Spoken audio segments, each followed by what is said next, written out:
భారతదేశ తొలి మహిళ ప్రధానమంత్రి భారతరత్న స్వర్గీయ శ్రీమతి ఇందిరా గాంధీ 107వ జయంతి వేడుకలను ఘనంగా నిర్వహించిన అక్బర్పేట భూంపల్లి మండల కాంగ్రెస్ పార్టీ నాయకులు అక్బర్పేట భూంపల్లి మండల కేంద్రంలోని కాంగ్రెస్ పార్టీ కార్యాలయంలో భారతదేశ తొలి మహిళ ప్రధానమంత్రి భారతరత్న స్వర్గీయ శ్రీమతి ఇందిరా గాంధీ 107వ జయంతి సందర్భంగా వారి చిత్రపటానికి పూలమాల వేసి ఘనంగా జయంతి వేడుకలను నిర్వహించిన అక్బర్పేట భూంపల్లి మండల కాంగ్రెస్ పార్టీ నాయకులు.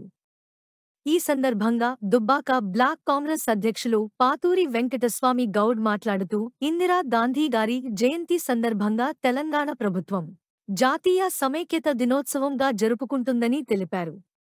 దేశంలోని పేద ప్రజల కోసం కానా మకాన్, భోజనము, ఇల్లు ప్రతి పేదవారికి అందించిన ఘనత ఇందిరాగాంధీకి దక్కుతుందన్నారు.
ఈరోజు భారతదేశ మహిళ తొలి ప్రధానమంత్రి భారతరత్న స్వర్గీయ శ్రీమతి ఇందిరాగాంధీ గారి 107వ జయంతి సందర్భంగా అక్బర్పేట భూంపల్లి మండల కేంద్రంలోని కాంగ్రెస్ పార్టీ కార్యాలయంలో వారి చిత్రపటానికి పూలమాలలు వేసి ఘనంగా జయంతి వేడుకలను జరపడం జరిగింది.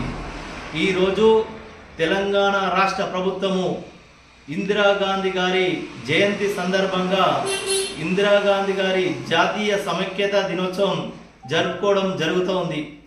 ఇందిరాగాంధీ గారు ప్రధానమంత్రి చేసిన రోజుల్లో దేశంలో పేదవారికి కూడు గూడు లేక చాలా ఇబ్బంది పడుతున్న రోజుల్లో ఆ రోజు ప్రధానిగా ఇందిరాగాంధీ గారు ఖానా మకాన్ అని చెప్పేసి పేదవారికి భోజనము మరియు ఇల్లు ఇచ్చిన ఘనత శ్రీమతి ఇందిరాగాంధీ గారికి దక్కుతుంది. అలాగే వ్యవసాయ భూములను పేదవారికి ఇచ్చిన చరిత్ర ఇందిరాగాంధీ గారికి దక్కుతున్నది. బ్యాంకులను జాతీయం చేయడం వలన పేదవారికి మరింత చేరవేసిన ఘనత ఇందిరాగాంధీ గారిది. నెహ్రూ గారి ద్వారా వారి వారసత్వం ద్వారా అందిపుచ్చుకున్న నాయకత్వ పటిమతో ఉక్కు మహిళగా వారు ఎన్నో సంస్కరణలు పేద ప్రజల కోసం చేశారని చెప్పేసి ఈ సందర్భంగా తెలియజేస్తా ఉన్నాం. ఇందిరాగాంధీ